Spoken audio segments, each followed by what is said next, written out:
बहुत समय पहले की बात है। हरिपुर गांव में गोपीनाथ नाम का एक ब्राह्मण रहता था, जो पूजा पाठ करके अपना जीवन व्यतीत करता था।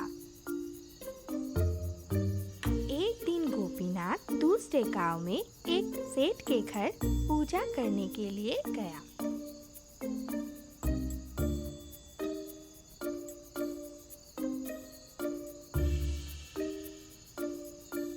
पूजा संपन्न होने के बाद सेठ ने बहुत खुश होके गोपीनाथ को एक बकरी भेंट में दिया। गोपीनाथ खुश होके बकरी को अपने कंधे पे लेके वहां से चल पड़ा। अपने गांव की दिशा में जाने के लिए गोपीनाथ को एक जंगल से गुजरना पड़ता था। उस जंगल में 3 ठग रहते थे। तीनों ठग बहुत चालाक और बदमाश थे।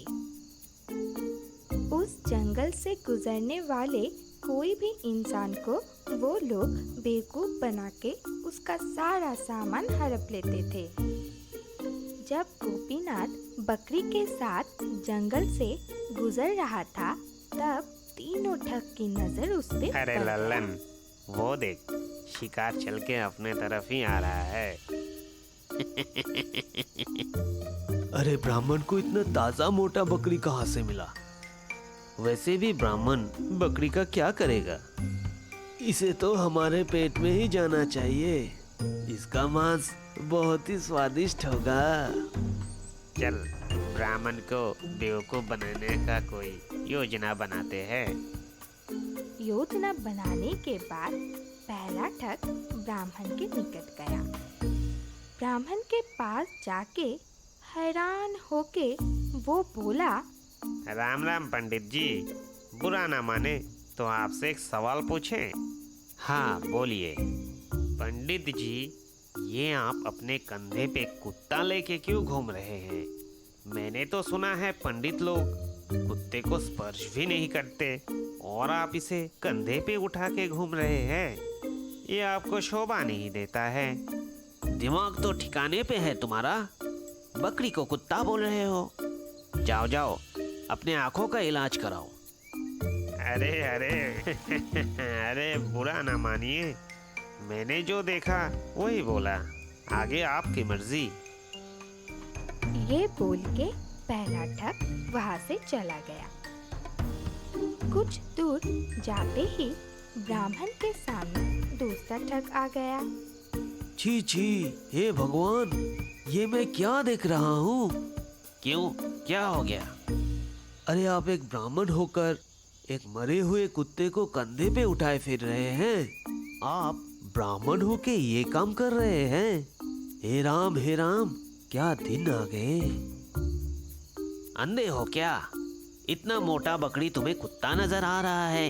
पागल हो गए हो क्या? मेरे रास्ते से हटो, मुझे जाने दो। ठीक है, जैसे आपकी मर्जी। भलाई का तो जमाना ही नहीं रहा।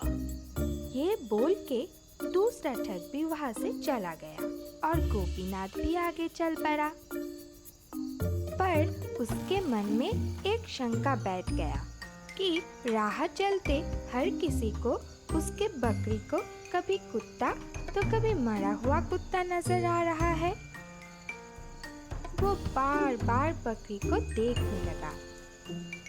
तभी उसके सामने तीसरा ठग प्रकट हो गया और बहुत हैरानी से पूछा, अरे महाराज, ये आप एक घोड़े के बच्चे को कंधे पे लेके कहाँ जा रहे हैं? आगे गांव के लोग आपको ऐसे देखेंगे तो आपका तो बहुत बदनामी होगा। इस बार गोपीनाथ डर गया। वो सोच में पड़ गया। ये जरूर कोई मायावी जीव है जो रूप बदल रहा है, इसलिए दूसरों को ये बार बार कुछ अलग दिख रहा है। इसे जंगल में छोड़ जाना ही उचित है। ये सोच के गोपीनाथ बकरी को कंधे से नीचे फेंक दिया और वहां से भाग गया।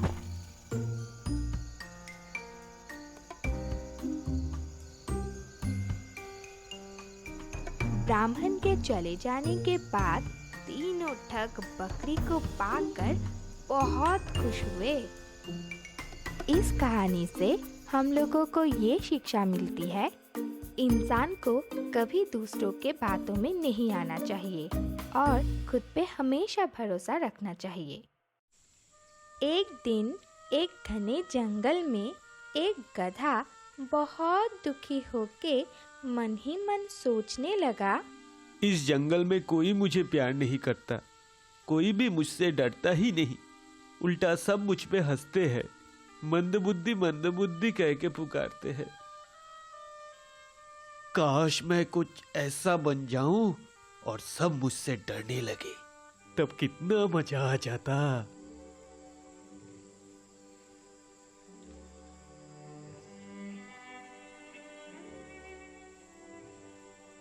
ये सोचते सोचते वो जंगल के बीच एक गुफा के पास आ पहुंचा।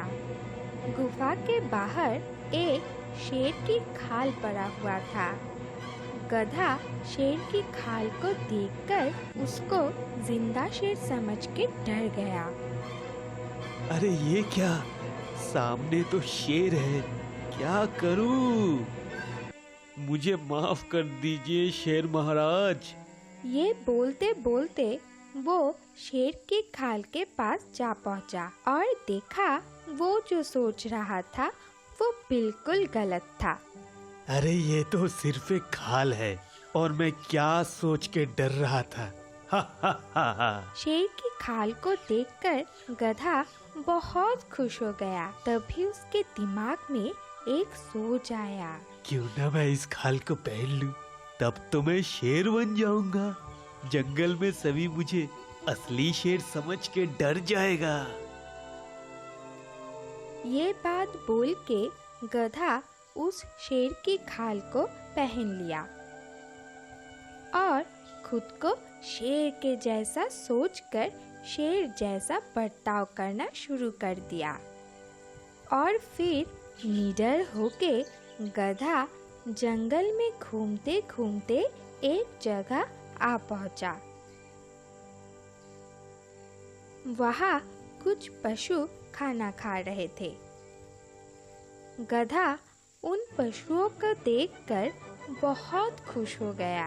अरे यहाँ तो बहुत पशु है, क्यों ना मैं इन सबको डरा दूं। ये बोल के वो झाड़ियों से बाहर आया। भागो भागो, शेर आया, भागो।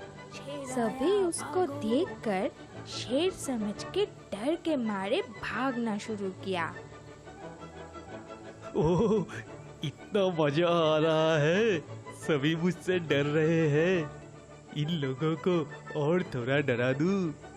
मैं थोड़ा शेर जैसा आवाज निकाल लेता हूँ। ये बोल के गधा जोर जोर से चिल्लाना शुरू कर दिया, पर उसके गले से शेर जैसा आवाज ही नहीं निकला।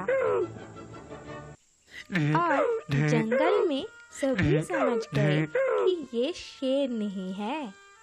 अरे ये आवाज तो शेर का नहीं है, ये तो एक गधा का है।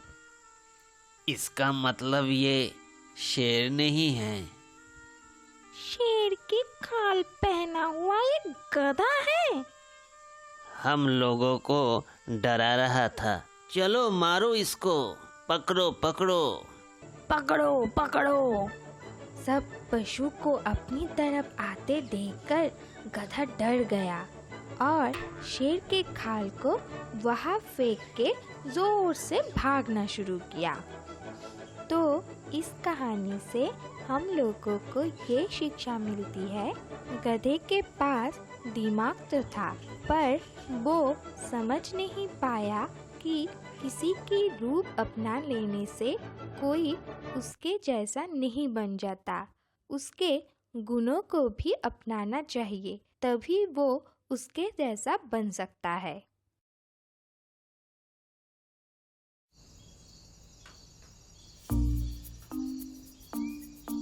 एक जंगल में एक बूढ़ा शेर रहता था।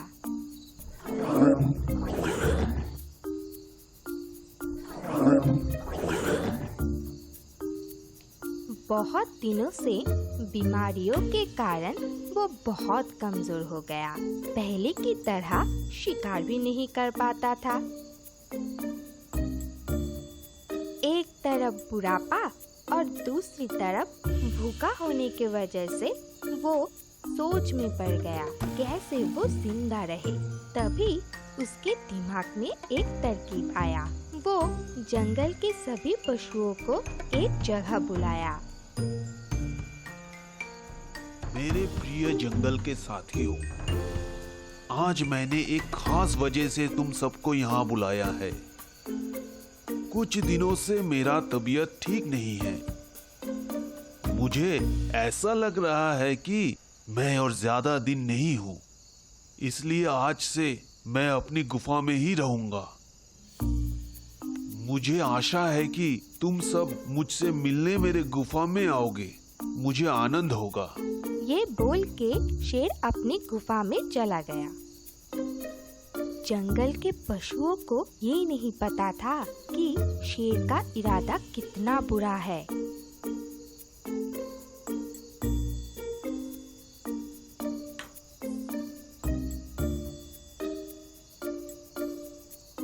अगले दिन से शेर को देखने के लिए जंगल के जीव जंतु एक एक करके शेर के गुफा में जाने लगे।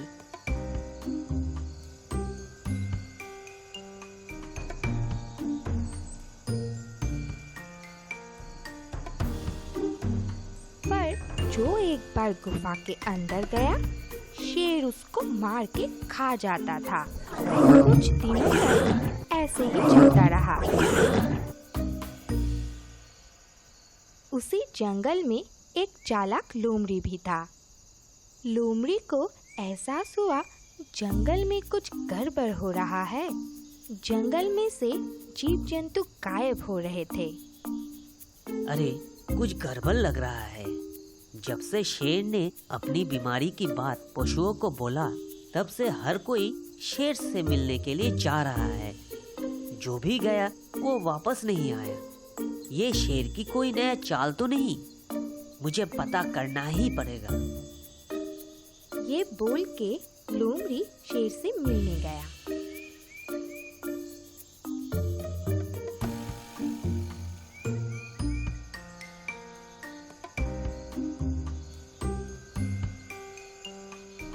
शेर की गुफा के पास जाके लोमड़ी बहुत आश्चर्य हुआ।